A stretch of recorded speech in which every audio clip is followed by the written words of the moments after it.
So hopefully by this point, everyone's quite excited about inbound.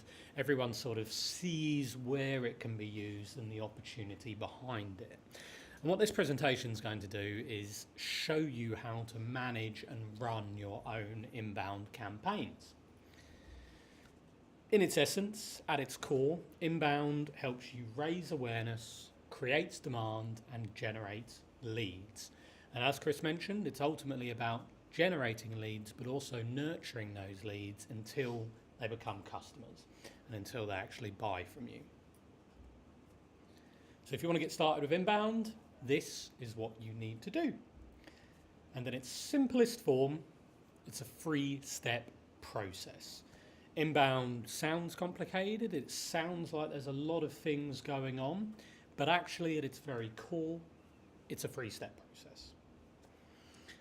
The 3 steps are as follows: discover, define, deliver. So like any good marketing campaign, like any good marketing strategy, you've got to put strategy first. If you don't know what you want to achieve, if you don't know why you're doing what you're doing, and if you don't know who you want to do it on behalf of, you're going to struggle to succeed. We always talk about the why, we always talk about what you're actually going to be doing and the results that are associated with that. Step 2 is about taking that strategy and creating a tactical plan around it, about saying these are the actions that I'm going to have to undertake to enable me to deliver against my strategy. The final step, the deliver stage, is all about execution. You know what you want to achieve, you know how you're going to achieve it, you actually need to do something in order to get from point A to point B. So what I'm going to do now, I'm going to start with a very quick poll. Is everyone familiar with the concept of buyer personas? Buyer personas are essentially semi-fictional representations of your ideal customer. They're the people that you think make up your marketplace. With that in mind, how many people in the room now, by a show of hands, have done any sort of buyer persona development or client development or audience personas, they're sometimes called, in the past 12 months? A lot of good hands there. There's even 4 from Melanie there, so that's a lot of hands. That's a lot of personas that have been done. That's brilliant to see, because guess what? Step 1 of building your strategy is about identifying who you are targeting. Without knowing who you're going to be targeting, how could you possibly understand how you're going to communicate with them and what they're going to be interested in? Chris talked a lot about your content existing organically, and people are going to be drawn to your content through typing into search engines problems that they may be having. If you don't know who your customer is, you don't know what their problems are, you don't know what they're going to be searching for. We do persona development in a similar form to this outline template here. This is a buyer persona creation template we've developed. This is going to be available to all of you if you like. Just catch me after the presentation or email me at a more convenient time. And this is going to be the foundations for building your first buyer personas. A lot of you may already do this kind of thing. There was a lot of hands that went up when I asked. You're probably going to be doing it in a similar form to what we're doing now. And what you want to do with these personas is hone in on some key information. That key information is: where do they want to be in life? What do they want to achieve? Is the whole point of their professional career to advance? Are they trying to save themselves time or money? Are they trying to look good in front of their boss? Once you know that information, you can start thinking of stories that you could tell them in order to help them advance. You need to know what channels these people engage with. If you're targeting, I don't know, a group of millennials perhaps, millennials aren't a big fan of phone interactions.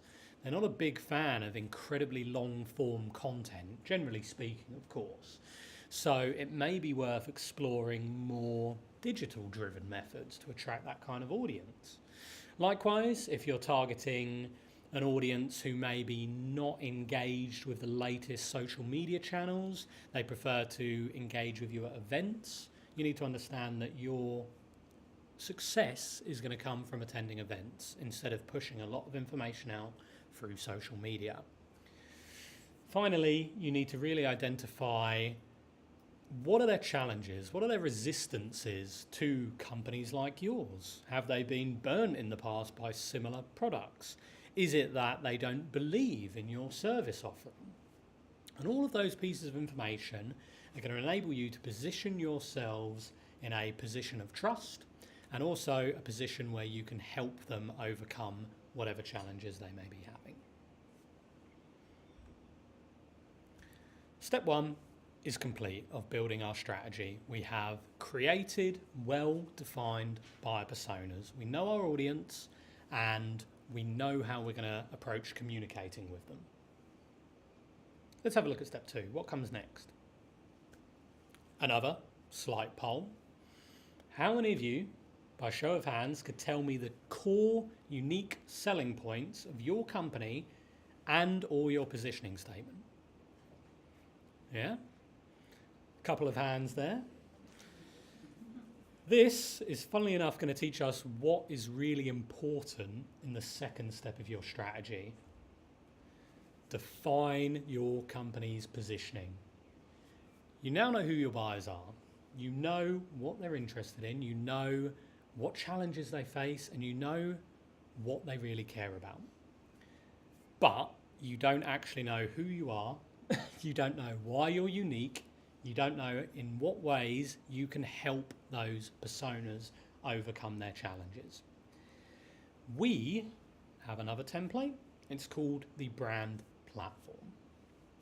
The brand platform is essentially a cheat sheet for your entire organization, which quickly summarizes who you are, what you stand for, what makes you unique, and your personality as well. Are you very collaborative in nature? Are you thought leaders in your field? Whatever it may be, this information is really, really important to compile. Without it, you're going to struggle because you're going to be pushing out different messages to different people. No one's really going to understand what makes your company truly unique, and you'll struggle to create that exceptional content that people want to engage with, because you don't know who you are. Congratulations, step two, done. You have well-defined buyer personas and you have well-defined positioning.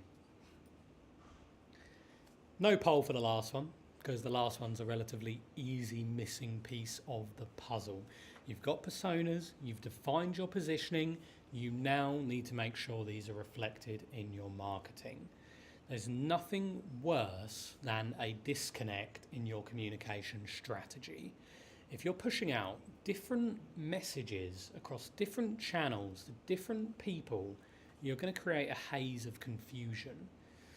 Likewise, if you speak to somebody at an event and you have a brilliant conversation and they pick up your latest brochure, one of the first things they're going to do when they return to their workplace is Google you or visit your website. And your website may be 5 years old, it may be a really ASCII heavy text website. There's going to be an immediate disconnect in the quality of the touch point that that person's had with you and the quality of the touch point they've had when you're not present. This disconnect is very, very bad, especially for inbound. Inbound is about generating a lead and nurturing that lead through a constant stream of quality communication. And if a disconnect ever happens at any point during that nurturing program, you're going to have not a great deal of success in ultimately selling to that person at the end of their buyer's journey. So after you've completed your personas, positioning, you are probably going to look at doing some form of content audit. And that content audit is going to look at every single thing that you've got out there, every customer-facing piece of information, And you've got to make sure it's aligned. It's aligned with your positioning as a company. It's aligned with your personality as a company. And if you want to get really strategic, you start to think about aligning that against your individual buyer personas. Is buyer persona A going to be interested in a piece of content? B, potentially. And I'll come on to that in the second section, which is the tactical plan. So congratulations, you've completed step 1. You have built your strategy to run an inbound campaign. Step 2, define, building the tactical plan. This is one of the hardest parts of running an effective inbound campaign. It's hard because strategy is really, really important, and a lot of people have a lot of opinions regarding strategy, and ultimately you can come to a closed decision on that. When you actually look at mapping that strategy out, and when you think about all the steps that it's going to take in order to deliver this, and you asked a brilliant question about you don't have the resource to develop reams and reams of content, you actually, when you think about it, when you plot it out, it becomes a lot more manageable than you may think. The best way to start building this tactical plan is to build a marketing and content calendar, or a content matrix, as it's often known, where you list out all of your buyer personas. You have your brand platform to hand, so you know how you wish to communicate with your buyer personas, and you start thinking about ideas of content that you could generate. And content generation is scalable. Inbound is scalable. The more content you produce, the better results you receive. That's not to say that if you only produce one blog every month, you're not going to get results. Any sort of content creation will bring about results. Second of all, you need to build a lead nurturing plan, and Chris covered that very nicely in his portion of the talk. That is about, you've gained a lead, you've gained their contact details. How do you ensure they stay connected and ultimately convert into a customer? You then need to look at updating and repurposing your existing content.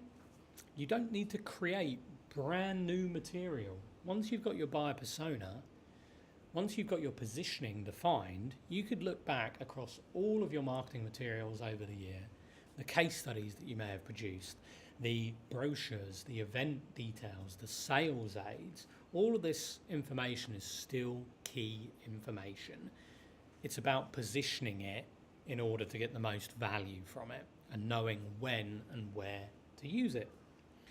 Finally, there are going to be instances where you need to create brand new material. You're not going to have everything, but you will have quite a lot. All of this information we like to place inside our own content planning matrix. The content planning matrix is a bit of an odd term to describe a list of material you wish to create.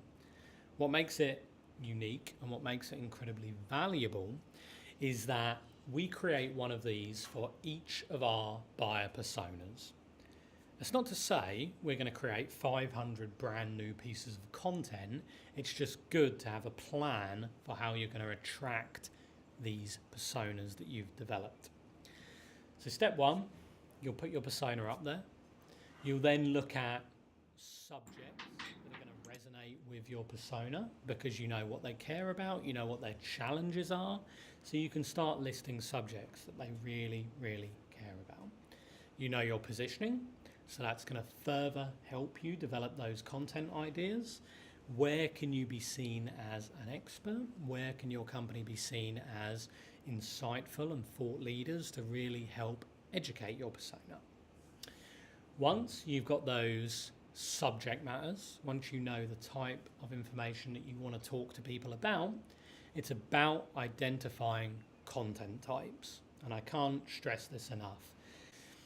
A good inbound strategy utilizes skills from blogs. It includes webinars, ebooks, white papers, social media, articles, PR, events. every single thing in the fully integrated marketing mix should be addressed here. And it's good to have a varied content strategy as well. The final part of the content matrix is about making your content searchable and locatable online. Again, as Chris mentioned, organic is king. You're going to get a lot of your visits from cold leads who have never even heard of your company before, from Yahoo, Google, Bing, Baidu, from searching for problems online. So once you've defined your content subject matter, you've decided it's going to be a blog, you now need to think about keywords, because keywords are what is going to drive that organic presence. Keywords are going to be related to your buyer persona, because your buyer persona is going to be doing long tail searches. You know, how do I do this? How can I be better at this? You need to know what they are, because that's going to be the subject title of your content. They also need to appeal to your positioning and your company's wider branding, because you're going to have a wider SEO or keyword strategy in place as well. So they all need to be aligned within your content. As I mentioned, not always a need to spend resource on creating brand new material. During phase 1, we sort of said you need to align your positioning against your current marketing materials to ensure there's no disconnect. And whilst you're doing that, you'll be noticing ways to improve efficiency. You'll be noticing pieces that you created a couple of years ago that are still possible to deliver value. Chris mentioned that HubSpot, some of their highest performing blogs are 7 years old now, and they're still driving leads 7 years down the line. So content lives forever, and if it's got the right positioning and it's well targeted at a buyer persona, brilliant. So this is a bit of a diagram. We know the buyer's journey. The buyer's journey is awareness, consideration, decision. At the awareness stage, they've never had a touch point, or they may have had a touch point, but they may not be overtly familiar with who you are and what you offer. This is your opportunity to draw them in to your website and hopefully convert them into a lead.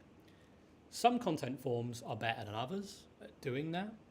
You're not going to be overtly salesy in your approach at this stage, because these people don't necessarily want to be sold to.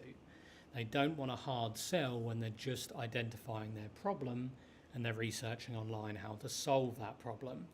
And in our sector, the life science sector, as I'm sure you're all very aware of, scientists are incredibly reticent to that hard sell at an early stage. They like to do the research. They like to think that they are the ones who are in the position of power, and they are, because they're conducting research online.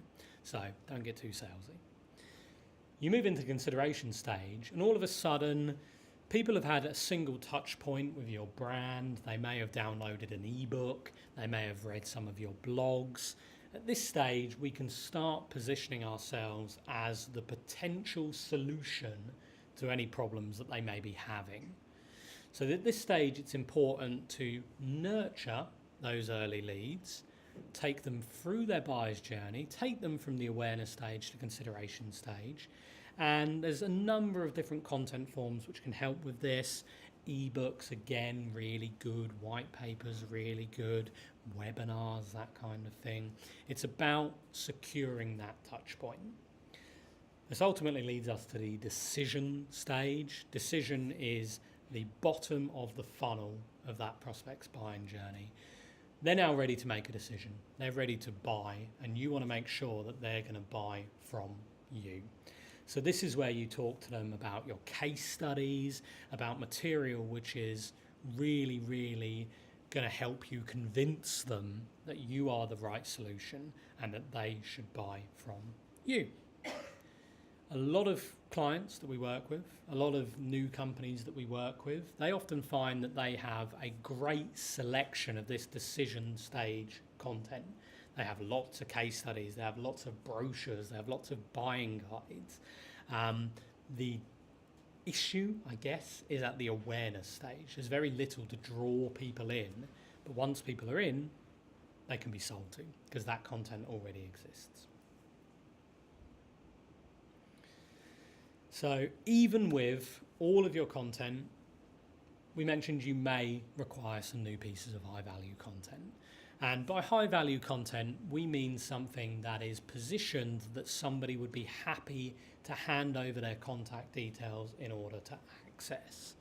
You're not really going to expect to collect somebody's contact details from them reading a blog because it's 300 words. It provides educational merit, but is it worth handing over your contact details for? Probably not. And the way that we do this is we position the high value content at the very top of the funnel at the awareness stage. Because if you can get people engaging with you because they really want to read an ebook that you've developed, brilliant. You're going to increase your lead generation.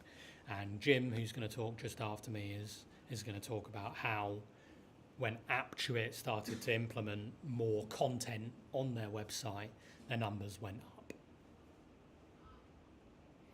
Congratulations, we have completed 2 stages of the 3-step process. We're nearly at the end. Unfortunately, your job isn't quite over yet. You've developed an exceptional strategy. You know exactly what you want to achieve. You've started to build your tactical plan. You know the steps that are going to be taken in order to achieve that success. You actually need to do it now. You need to execute the campaign. Deliver. Deliver can be split into a 5-step plan. Create your content, publish your content, promote your content, monitor the performance of your campaign and your content, and then use that collected data to improve the performance of the campaign. Let's start at the top then. How do you create that really engaging, effective content? I have a 4-step process. You start by identifying your audience and a subject that they care about. Congratulations, you've already thought about that. You've done your buyer persona development work. You've also done your positioning. So ensure the subject they care about is aligned with your product or service offering. You know that. You know what you're really good at. You know what your company excels at, and you know what you want to tell those buyers about in relation to your brand. 3rd step, you need to identify what stage of the buyer's journey you want to target. Where do you have an issue? Do you have an issue that not enough people are visiting your website, so you're not generating enough leads? Do you have an issue that actually you're getting a lot of visits, but none of them are converting on your website? You've probably got an issue at the consideration stage. Do you have an issue actually once you've converted leads to closing that lead? You've got a problem at the decision stage. So when you're thinking of content to develop, identify where your problems are. It may be that you've got a problem with the whole thing and you run an entire inbound campaign. So in that instance, you would do it awareness, consideration, decision, and you would build out the workflow like that. But not everyone's the same. So we've created our content. The next step is to publish your content. And it's really important when I say the word publish, I mean publish it on your own website. It's probably not good enough at this stage just to stick a blog on your website and expect the world to be aware that you've got a new blog. You need to develop a solution that people are going to be made aware of this new content that you're publishing.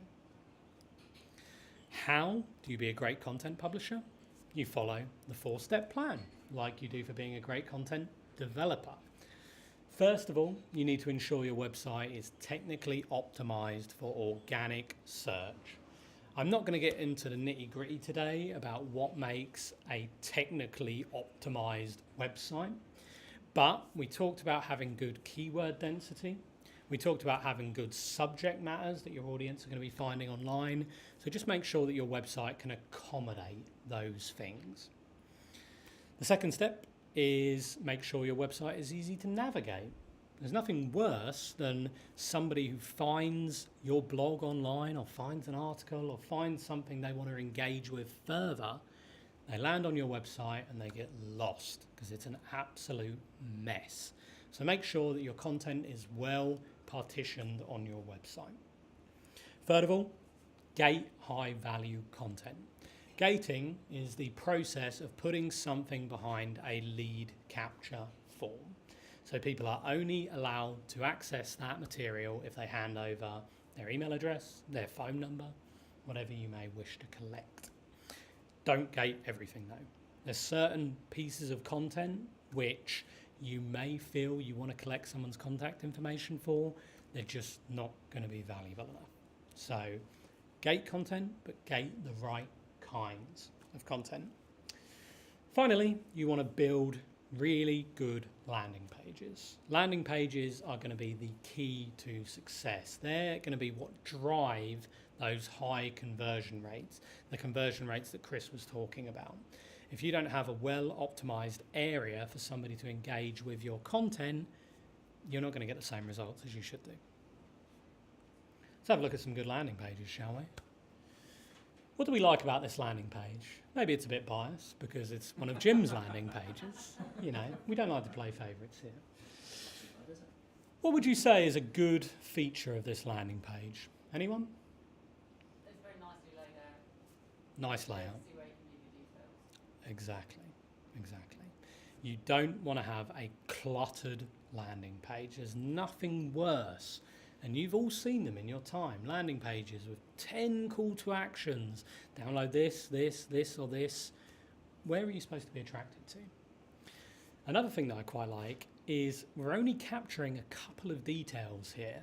We're not asking people to fill out every single step of their life. There's nothing worse, nothing that's going to affect your conversion rates more than asking too many questions. People want a simple process. And sales teams, you don't need to collect as much information as you need in order to effectively sell to these prospects. Let's have a look at maybe a not so great landing page. SAP, big company. I'm sure you're all very familiar with their works. They're not great at landing pages though. This is to actually download a single white paper, and that white paper is featured at the top in this sort of 1999 Google search engine results page link. How they did the CSS styling on this is beyond me. Like, I would love to speak to their web development team because it really is something special. Loads and loads of different links. Where are you supposed to click? A single paragraph that apparently demonstrates value about the content offer they're about to receive, but actually demonstrates no value. And then a blanket statement, revolutionize marketing for a new breed of customer. What does that even mean? I work in marketing and I don't know what that means. So, bad times. The other thing that it's missing, glaringly, is an effective content form or contact form. It just says, contact us. No thanks, I'm really not that interested. Some quick tips on building a great landing page. It's really nice to include an image of what the person is going to receive if they give you their contact details. So we do a lot of ebooks, we do a lot of nicely designed material. Show them that. One of the great things about Aptuit's landing page is there's a nice picture of the ebook that they're about to receive. It makes it feel tangible. It makes it feel like there's some high value worth in engaging with this. You need some good punchy copy that tells people what they're going to get, the benefits of giving you their contact information. It's especially important if you're linking this landing page through social media, places where you may not be able to demonstrate the full worth. The landing page needs to do that. It needs to say, if you download this content offer, you are going to be the best at X. Don't ask for too many personal details. Now, there is something that we use called progressive profiling. Progressive profiling is the process of asking somebody for the bare minimum, asking somebody for a name, an email address, and maybe a company name. the first touch point that they have. The second touch point that they have, you can create automated systems which will pre-populate that data, and we can start asking for more information. What's your website URL? You know, how big is your company? What is your job title? You're never asking for people for more than 3 pieces of information at any given time. The final point, try and reduce main navigation. Don't add additional call to actions. The job of a landing page is to convert somebody. It's to say to somebody, you're here for this reason, here's what I'm going to give to you. The second you introduce secondary navigation or additional call to actions, you're going to be in trouble because people are going to get confused, people are going to disconnect. Next, we come to promotion. Without good promotion, how will anyone ever find you? And inbound is all about being discovered. Organic is brilliant, but there are certain ways to add value to that discovery process. Use social media. Depends on your buyer persona, but I think we can all agree that the majority of people that we sell to in the year 2017 have some sort of connection with social media. LinkedIn groups are a great way to segment this even further. So if you find highly targeted groups for people, once you're conducting your buyer persona research, you can start marketing to those channels that people are engaged with. Blogging is really important.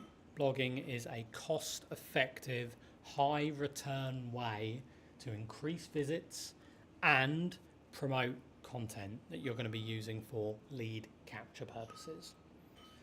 Send emails. They could be to your database, to people in your database that may have been disengaged over a long period of time. No one's followed up with them. It could be actually acquiring third-party lists. So you're going to generate an influx of brand new people that you're attracting with your awareness stage offer.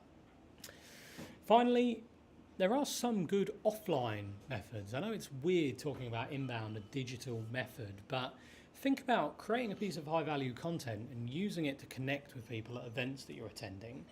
A lot of our clients will produce great ebooks for them, and they'll actually print them out, bind them, and have these sort of nice book-like engagement tools that they can give to prospects in exchange for good conversations at events. It works really, really well. So just to show you how this could sort of work, here's some data from BioStrata. We promote quite a lot through social media. And you can see that since the start of this year, January 2017, if we didn't use social media as a promotional platform, we'd be missing out on 432 web visits, which have actually led to 21 leads. And those 21 leads have arrived within 5 months only through social media. We always use social media as a springboard to direct people to a landing page. Sometimes we direct people to a blog, and then the blog will be the springboard to access the landing page. It's all about getting people to make contact. It's always good to look at benchmarks as well. You're going to be doing a lot of this sort of activity, so what benchmarks can you expect? 30% of your total traffic should be coming from organic in the ideal world. You don't want to be paying a lot on driving visits to your website. Your landing page conversion rate should be 20 to 25%. You're not going to convert 100% of people that arrive on your landing page, but 20-25% is a good medium for that. Visits to contacts, Chris touched upon this, but really should be 1.5 to 3%. Email open rates, around 20%. Paul, at the very start of this discussion, talked about email open rates are on the decline, unfortunately, but email still has an important part to play in marketing, and that 20% is a good benchmark to aim for. Click-through rate, 3 to 7%, becoming very difficult these days. Again, email click-through rate is down, but if you've got a truly compelling content offer, well targeted at your persona, you'll get a good click-through rate.